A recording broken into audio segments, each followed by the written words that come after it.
ច2570គ្រិស្តសករាជ2026មហាសករាជ1948ចលសករាជ1388សុភមស្តវរៈមង្គលាជយាតិរិកព្រះពុទ្ធសករាជព្រះសាសនាអតិកន្តាកន្លងទៅហើយបាន2569ត្រឹមថ្ងៃសុក្រ15កើតខែពិសាខលុះដល់ថ្ងៃសៅរ៍1រោចខែពិសាខឆ្នាំមមីអត្តស័កតទៅចូលពុទ្ធសករាជ2570និងកណនីឆ្នាំមមីឥឡូវនេះសង្ក្រាន្តចូលនៅថ្ងៃអង្គារ12រោចខែចែកត្រូវនៅថ្ងៃទី14ខែមេសាគ្រិស្តសករាជ2026វេលាម៉ោង10:48នាទីព្រឹក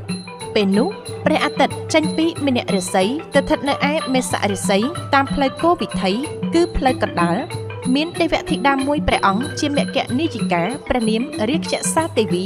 ជារាជបុត្រីទី3នៃកបិលមហាព្រហ្មគង់នៅចតុមហារាជិកាទ្រង់អំពរពណ៌ខ្មៅលំអរនៅព្រះការដោយសិទ្ធឈូកអភិរណកាយមនោរាហស្សហាទ្រង់លោហិតឈាមព្រះហស្សស្ដាំទ្រង់ធ្នូព្រះហស្សឆ្វេងទ្រង់ត្រីសូលទ្រង់គង់ឈរបើកប្រណិតលើខ្នងមេណូមៃសេះជាមគ្គពីហណៈទើបនាំអស់ទេវបុត្រទេវធីតាទាំងមួយសែនកោដ្ឋហោះទៅកាន់គុហាកែវធម្មមេលីនាទីភ្នំកៃឡាសខេត្តហេមពាន្តជាទីតម្កល់ទុកនៅព្រះសិរសាកបិលមហាព្រហ្មដែលតម្កល់លើពាននេះនាំមកដង្ហែប្រតិសិនភ្នំព្រះសុមេរុរាជតាមផ្លូវព្រះអាទិត្យចរចំនួន60នាទីទើបនាំយកទៅតម្កល់ទុកកន្លែងដើមវិញហើយប្រជុំទេវបុត្រទេវធីតាទាំងមួយសែនកោដ្ឋចូលទៅស្រង់ទឹកអនន្តមហាស្រះដែលមានទឹកហូរចេញពីបំពង់ថ្មកែវដែលជាមាត់គោឧសភរាជទាំង7ត្រជាក់ខ្សែនខ្សានព្រះរាជហឫទ័យហើយនាំគ្នាចូលទៅសមាទានរក្សាសិលដោយសមមនុស្សរីករាយគ្រប់ព្រះអង្គក្នុងភគវតីសភាសាលាដែលព្រះវិសកម្មទេវបុត្រនិមិត្តថ្វាយដើម្បីបន្ទោបង់អពមង្គលឲ្យជ្រះស្រឡះហើយចម្រើននៅសិរីសុស្ដីជ័យមង្គលជន្មាយុយឺនយូរដល់ទេវតានិងមនុស្សសត្វផងទាំងឡាយតាំងពីឆ្នាំថ្មីចូលមកនេះបានទូលំទូលាយសុខខ្សែនខ្សានតរៀងទៅ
សុភមស្តកវរៈមង្គលាជយាតិរិកព្រះពុទ្ធសករាជព្រះសាសនាអតិកន្តាកន្លងទៅហើយបាន 2569 ត្រឹមថ្ងៃសុក្រ15កើតខែពិសាខលុះដល់ថ្ងៃសៅរ៍1រោចខែពិសាខឆ្នាំមមីអត្តស័កតទៅចូលពុទ្ធសករាជ2570និងកណនីឆ្នាំមមីឥឡូវនេះសង្ក្រាន្តចូលនៅថ្ងៃអង្គារ12រោចខែចែកត្រូវនៅថ្ងៃទី14ខែមេសាគ្រិស្តសករាជ2026វេលាម៉ោង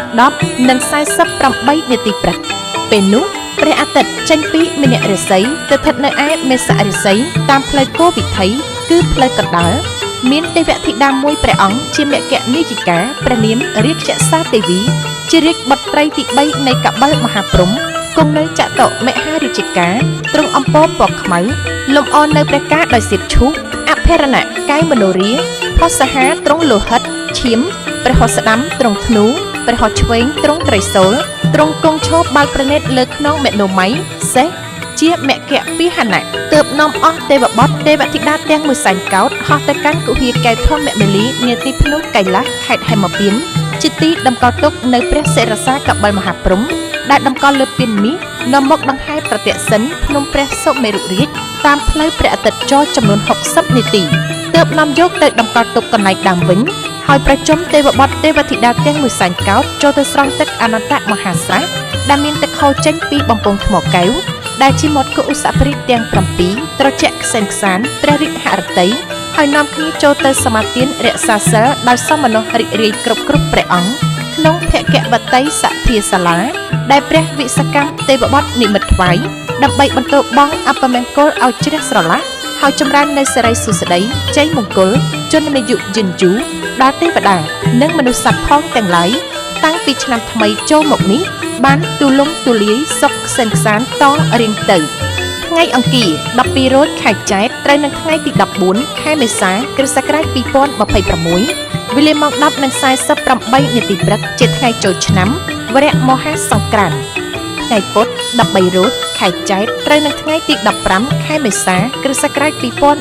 2026ជាវរៈវណ្ណបតថ្ងៃប្រហោះ14រោចខែចែកត្រូវនៅថ្ងៃទី16ខែមេសា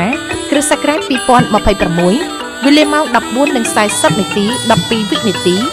ជាវរៈឡើងស័កគម្រប់ជាសង្ក្រាន្ត3ថ្ងៃស្រេចបរិបូរណ៍ចូលជាសកលឆ្នាំមមីអត្តស័កមហាសករាជ1948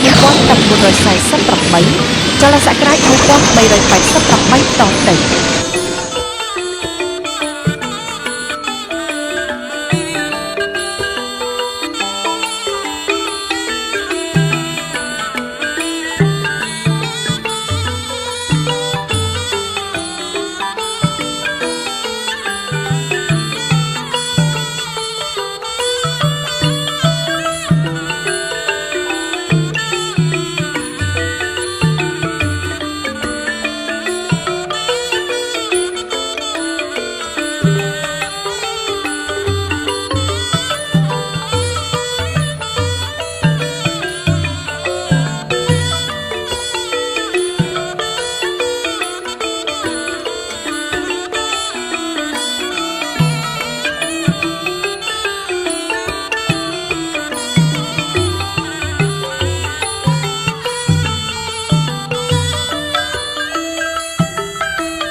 នាមរាជចក្រាទេវី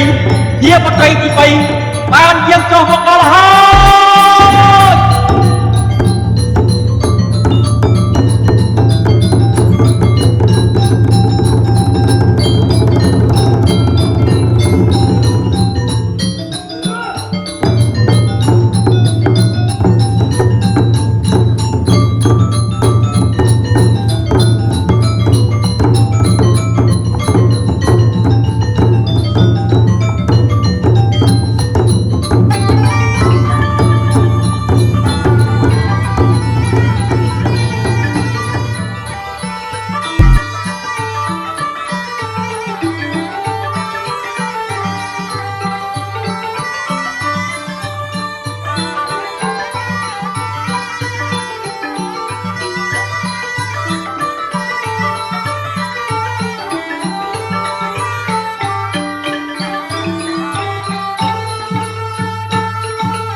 ះបងចង្កាយកន្លងផុតទៅក្រោមការគ្រប់គ្រងថែរក្សាសុខផែនដីរបស់ម្ចាស់បងតែប្រជានារីទាំងអស់បានសុខកាយសប្បាយចិត្ត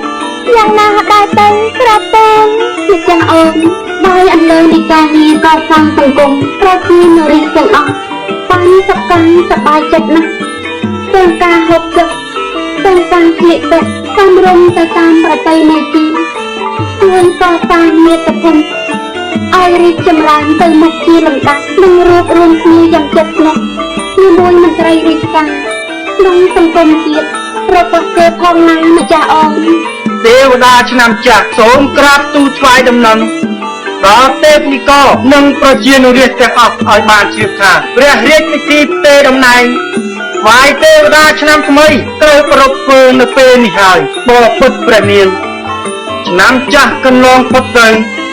ប្រជានុរាស្ត្រក្នុងដែនចម្ពោះទីទាំងមូលមានសេចក្តីសុខសប្បាយជាធម្មតាដោយឡែកព្រះរាជាណាចក្រកម្ពុជាបានទទួលនៅសុខសន្តិភាពនិងការរីកចម្រើនគ្រប់វិស័យអំណះពីពេលនេះឆ្នាំនេះតទៅទេវតាឆ្នាំថ្មីពិតជាប្រកាន់យកបានរក្សាទុកបាននៅសច្ចធម៌និងសន្តិភាពជូនប្រជានុរាស្ត្របរាព្រានទៅបានពិតប្រាកដជាមិនខានសូមឆ្នាំថ្មីចិត្តថ្មីគំនិតថ្មីកើតមាននៅក្នុងសន្តានចិត្តកលបុត្រកលធីតាខ្មែរគ្រប់រូបដើម្បីចាប់ដៃរួមសាមគ្គីពួតដៃគ្នារុញច្រាននាវាកម្ពុជាឆ្លងកាត់រលកធំធ្វើដំណើរឆ្ពោះទៅកាន់ត្រើយសន្តិភាពនិងសុភមង្គលបរិសុទ្ធមហាប្រសើរថ្លៃថ្លារៀងរៀបតទៅយើងទេវតាឆ្នាំថ្មីព្រះនាមរក្សាទេវីជាបុត្រីទី3របស់ចក្របាលមហាព្រហ្មសូមប្រកាសទទួលតំណែងគ្រប់គ្រងភពផែនដីបន្តវេនពីទេវតាឆ្នាំចាស់ចាប់ពីពេលនេះតទៅហើយសាធុជនទាំងឡាយអស់រយៈពេល3ថ្ងៃ3យប់នេះនឹងតទៅទៀតដូរអ្នកខិតខំសន្សំកុសលជំរះមន្ទិលសៅម៉ងទាំងឡាយអត់តាំងចិត្តប្រាទឹកជាយាមរក្សាសិលវាចាក់ឲ្យអស់នៅចិត្តលោភៈទោសៈមោហៈនិងអស្មេមិនៈក្នុងខ្លួនហើយប្រព្រឹត្តតែអំពើណាហើយពោពេញទៅដោយគុណធម៌សិលធម៌សច្ចធម៌ព្រមទាំងព្រមវិហារធម៌ក្នុងចិត្តគឺមេត្តាករុណាមុទិតានិងឧបេក្ខាជានិច្ចរួមជាមួយនឹងសតិបញ្ញាស្មារតីវាងវៃឈានទៅកាន់ភាពសម្បូររុងរឿងទទួលអំណរឆ្នាំថ្មីនេះយើងនឹងទេវតាឆ្នាំថ្មីសូមប្រទានពរជ័យសិរីមង្គលទាំង4ប្រការគឺអាយុវណ្ណៈសុខៈពលៈចូលកើតមានដំមនុស្សលោកទូទាំងដែនទទួលពីទាំងមូលសូមឲ្យព្រះរាជាណាចក្រកម្ពុជាបានចម្រើនលូតលាស់តាមការលើទឹកដីអង្គរដ៏ប្រសើរបវរបានសុខទេមសានកូនខ្មែររស់នៅសុខដុមរមនាសាមគ្គីរឹងមាំនៅគ្រប់គ្រឹះស្ថាននៃមជ្ឈដ្ឋាននានាសុខសាន្តតទៅអោ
ព្រះរាជពិធីទេតំណែងថ្វាយម្ចាស់អូនបានចុះសពគ្រប់អស់ហើយសូមម្ចាស់អូនសូមនៅឲ្យបានសុខនិងជួយថែរក្សាមនុស្សលោកក្នុងចម្ពោះទ្វីបនិងព្រះរាជាណាចក្រកម្ពុជាឲ្យបានសុខដុមរមនាត្រជាក់ត្រជុំសប្បាយសប្បាយរួចផុតពីទុក្ខសោករងភ័យជានិច្ចតារាព្រៀងទៅណាម្ចាស់អូនម្ចាស់បងសូមម្ចាស់បងទុកព្រះវិហារតីលើអូនចាស់អូននឹងបន្តភារកិច្ចពីម្ចាស់បងហើយប្រឹងប្រែងបង្កើនការរីកចម្រើនលើភារកិច្ចទាំងអស់ឲ្យបានរីកចម្រើនថែមពីដើម្បីឲ្យកាន់តែសម្